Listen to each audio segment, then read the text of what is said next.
لوگ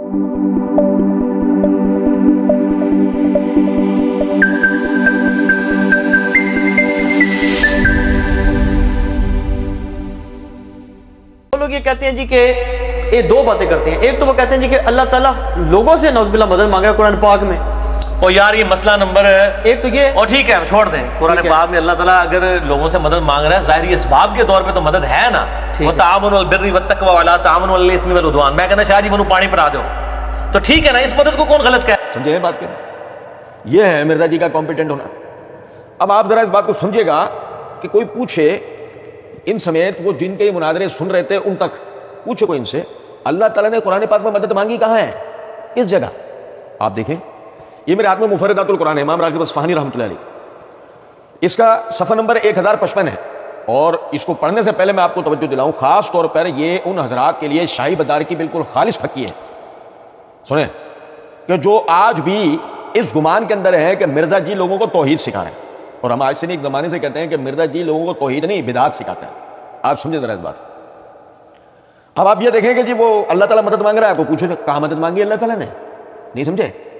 دیکھیں امام راغب اصفہانی رحمۃ اللہ علیہ مفردات القرآن کے صفحہ نمبر 1055 کے اوپر النصر مادہ النصر، یعنی کہ اس کے تحت مرزا جی امام راغب اصفہانی رحمۃ اللہ علیہ بات کرتے ہوئے فرماتے ہیں اللہ تعالیٰ کا اپنے بندے کی مدد کرنے کے معنی تو ظاہر ہے، اور بندے کے اللہ تعالیٰ کی مدد کرنے سے اس کے بندوں کی مدد، حدود الہی کی حفاظت اور اس سے کیے ہوئے جو عہد ہیں ان کی رعایت، احکام شریعت کی بجاوری اور اس کے منع کردہ کاموں سے اجتناب کرنا مراد ہوتا ہے.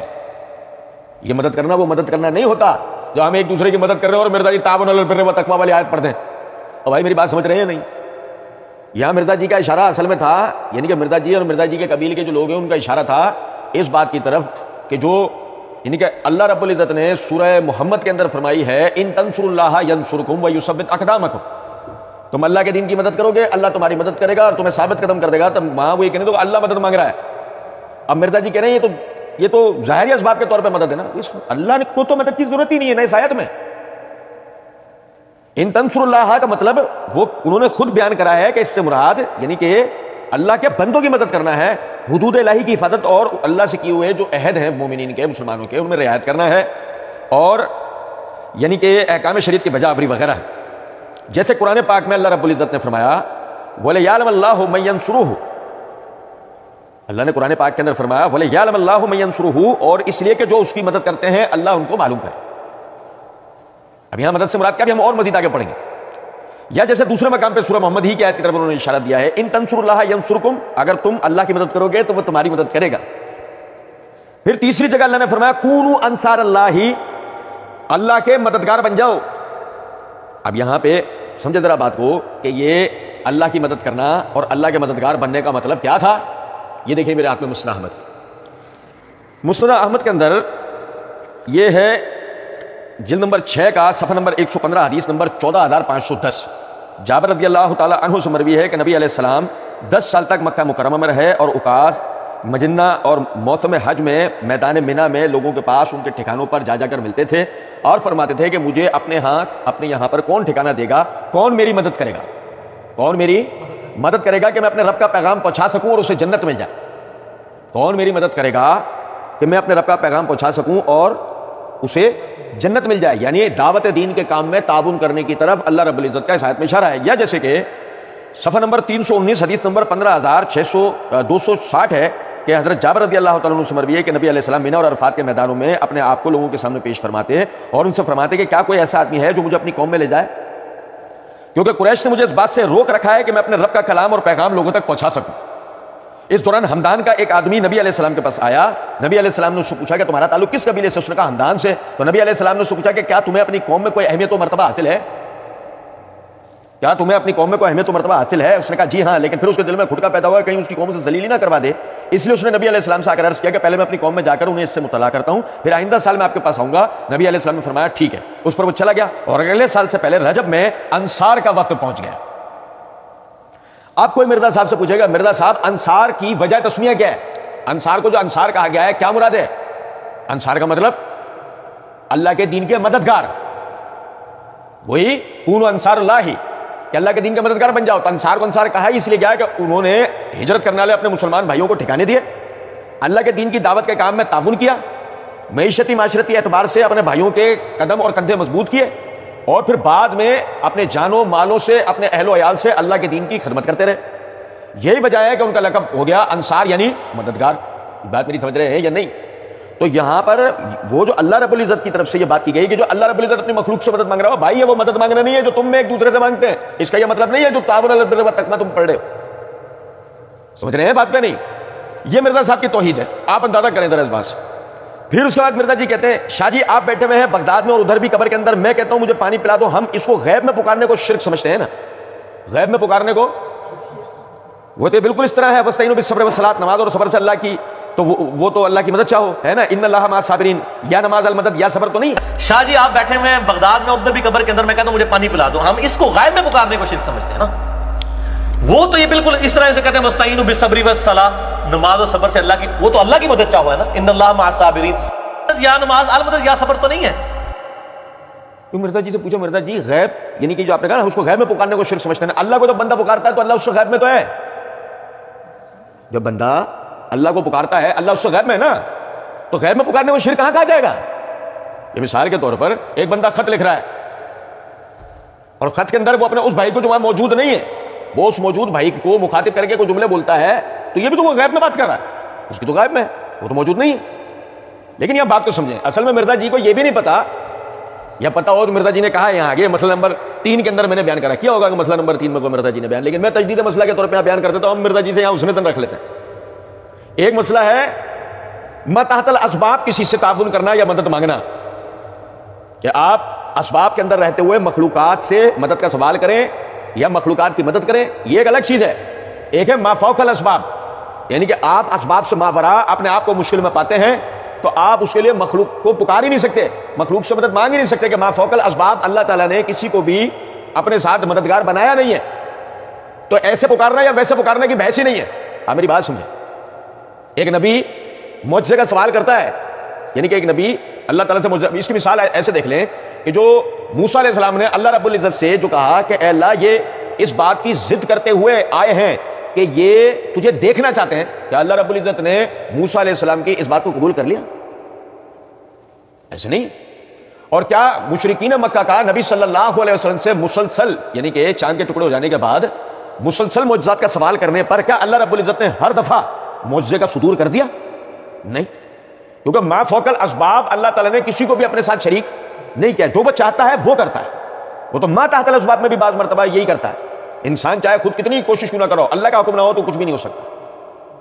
کیا عجیب و غریب بات ہے کہ آدمی جو نا وہ یہ باتیں کہہ رہا ہے کہ جی غیب میں پکارنا اور فلانا پکارنا اور یہ, ارے بھائی بحث اس سے نہیں ہے, بحث ما تحت الاسباب ما فوق الاسباب سے.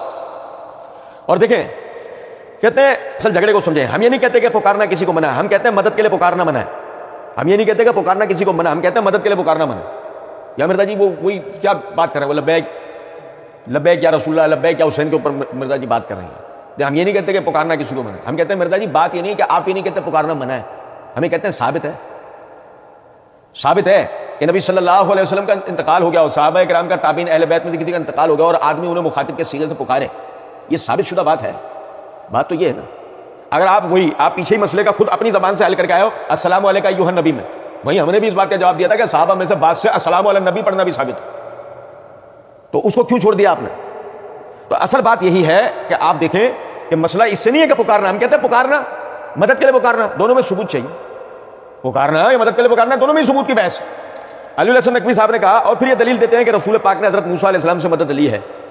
مرزا جی نے جواب میں کہا المدد یا موسیٰ کا ہے نہیں, ان کے سفر کے دوران کو مرزا جی پوچھا, اچھا مرزا جی کوئی المدد نہ کہے, پھر صحیح ہے پکارنا, پھر ٹھیک ہوگا, کوئی المدد نہ کہے, ایسے نہ کہے, وہ ویسے ہی پکارے. اب کیا غیر اللہ کو پکارنا جائے تو جائے گا؟ مرزا جی آپ کی توحید کا لیول چیک کریں, کراؤ, آپ کے توکل کا لیول چیک کریں, آپ کے صحیح العقیدہ ہونے کا لیول چیک کراؤ. ایک بات, ان کے سفر کے المدد یا موسیٰ کا ہے نہیں, ان کے سفر کے دوران آئے, انہوں نے مشورہ دیا, واپس چلے گئے. یہاں بھی اگر نبی صلی اللہ علیہ وسلم ہمارے سامنے موجود ہوں, ہم اپنے مسئلے ان کے سامنے لے کے جائیں گے. صحابہ لے کے جاتے تھے, آپ صلی اللہ علیہ وسلم کسی کا پاؤں ٹھیک کر دیتے تھے, آشوب چشم مولا علی کا ٹھیک کر دیا غزوہ خیبر کے موقع پر, بخاری مسلم میں آتا ہے. اصل جھگڑے کو سمجھیں, ہم یہ نہیں کہتے ہیں کہ پکارنا کسی کو منع ہے, ہم کہتے ہیں مدد کے لیے پکارنا منع ہے. اور پھر یہ دلیل دیتے ہیں جی رسول پاک صلی اللہ علیہ وسلم نے حضرت موسیٰ علیہ السلام سے مدد لی ہے. المدد یا موسیٰ کا ہے نہیں, ان کے سفر کے دوران آئے, انہوں نے مشورہ دیا, واپس چلے گئے. یہاں بھی اگر نبی صلی اللہ علیہ وسلم ہمارے سامنے موجود ہوں، ہم اپنے مسئلے ان کے سامنے لے کے جائیں گے. صحابہ لے کے جاتے تھے، آسم کسی کی پاؤں ٹھیک کر دیتے تھے، شعبہ چشم مولا علی کا ٹھیک کر دیا غزوہ خیبر کے موقع پہ، بخاری مسلم میں آتا ہے. باقی یہ دیکھو ذرا، یہ ہے توحید پرستوں کی زبان، ذرا ملاحظہ کریں آپ. مرزا جی کے لیے جو لوگ کہتے ہیں نا، انہیں آپ یہ دیکھو توحید کیسی بیان کرتا ہے، یہ ہو رہا ہے توحید کا بیان، ذرا سننا ذرا بات. یہ ہے ان کا عقیدہ. جو ابھی ہمارے سامنے نبی صلی اللہ علیہ وسلم موجود ہوتا ہے، ہم ان کے سامنے مسئلے لے کے جاتے ہیں، صحابہ لے کے جاتے تھے، آپ صلی اللہ علیہ وسلم کسی کا پاؤں ٹھیک کر دیتے تھے، آج شعبہ چشم مولا علی کا ٹھیک کر دیا غزوہ خیبر کے موقع پہ، بخاری مسلم آتا ہے. اب حالانکہ آپ سمجھیں کہ علماء اصولیین وہ حضرات، علماء کرام میں وہ حضرات جو عقائد کے اوپر بات کرتے ہیں، وہ سب اس طرح کے خرق عادت امور کو معجزے سے تعبیر کرتے ہیں کہ ایسی جو بعض نبی صلی اللہ علیہ وسلم کے جو افعال ہیں جو عام عادات میں نہیں ہوتے، انسانی عام عادات میں نہیں ہوتے، جو خرق عادت امر، تو ان کے لیے وہ یہ بات کرتے ہیں کہ یہ سب معجزات ہیں، یہ سب کیا ہے، اور کوئی اس کو جھٹلا نہیں سکتا. کوئی کہے گا کہ یہ نبی صلی اللہ علیہ وسلم کا عام معمول تھا؟ یہ سب ایک وقت میں یہ اعمال سرزد ہوئے، یہ آپ کے معجزات تھے. اور جب اگر یہ آپ کے معجزات تھے تو اب ذرا سننا بات، معجزہ نہ تو ایک تحدی عمل ہے نہ ہی کسبی عمل ہے، یہ تو اللہ رب العزت کی طرف سے جب وہ چاہے ہوتا ہے. اور یہ دیکھیں، یہ میرے ہاتھ میں مقدمہ ابن خلدون، علامہ ابن خلدون رحمۃ اللہ علیہ مقدمے میں صفحہ نمبر 202 کے اوپر وہ لکھتے ہیں، انبیاء کرام علیہم السلام کی ایک پہچان یہ بھی ہے کہ ان سے معجزوں کا صدور ہوتا ہے جو ان کی صداقت کے دلائل میں سے ہے. معجزوں کی تعریف معجزے ان افعال کو کہتے ہیں جن سے بشر عاجز ہوتا ہے، اس لیے ان کو معجزات یعنی عاجز کر دینے والے کہا جاتا ہے. اس قسم کے افعال انسانی طاقت سے باہر ہوتے ہیں، اس قسم کے افعال انسانی طاقت سے باہر ہوتے ہیں. اور آگے دیکھیں ذرا بات، آگے وہ کہتے ہیں کہ معجزوں کے وقوع کی کیفیت میں اور اس میں کہ یہ صداقت انبیاء پر کس طرح دلالت کرتے ہیں اختلاف ہے. متکلمین اپنے اس اصول پر کہ حق تعالیٰ فاعل مختار ہے، حق تعالیٰ یعنی اللہ رب العزت فاعل مختار ہے، کہتے ہیں کہ معجزے اللہ کی قدرت سے ظاہر ہوتے ہیں، اس میں نبی کے فعل کو دخل نہیں. اگرچہ معتزلہ کے نزدیک بندوں کے افعال بندوں ہی سے صادر ہوتے ہیں، مگر معجزے ان کے افعال کی جنس میں سے نہیں. اور تمام متکلمین کے نزدیک نبی کو معجزات میں محض اتنا ہی دخل ہے کہ وہ ان سے لوگوں کو اللہ کے حکم سے للکارتا ہے اور معرضے کی دعوت دیتا ہے. کیا پتہ لگا؟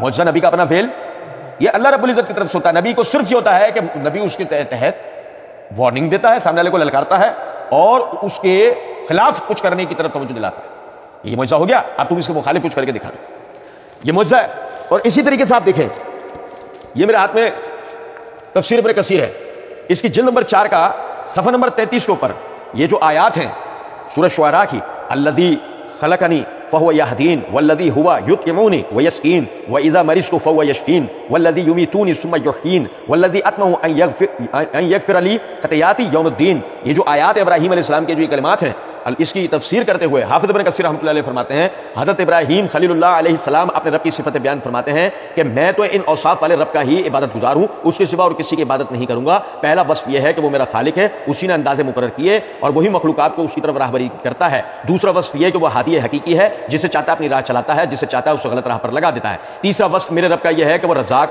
ہے، آسمان اور زمین کے تمام اسباب اسی نے مہیا کیے ہیں، بادلوں کا اٹھانا پھیلانا، ان سے بارش کا برسانا، اس سے زمین کو زندہ کرنا، پھر پیداوار کا اگانا اسی کا کام ہے. وہی میٹھا اور پیاس بجانے والا پانی ہمیں دیتا ہے اور اپنی اور مخلوق کو بھی غرض کھلانے پلانے والا وہی ہے. ساتھ ہی بیماری تندرستی بھی اسی کا ہاتھ میں، ساتھ ہی بیماری تندرستی بھی اسی کا ہاتھ میں ہے. لیکن ابراہیم خلیل اللہ علیہ السلام کا کمال ادب دیکھیے کہ بیماری کی نسبت تو اپنی طرف کی اور شفا کی نسبت اللہ تعالیٰ کی طرف، گو بیماری بھی اسی کی قضا و قدر سے اور اسی کی بنائی ہوئی چیز ہے.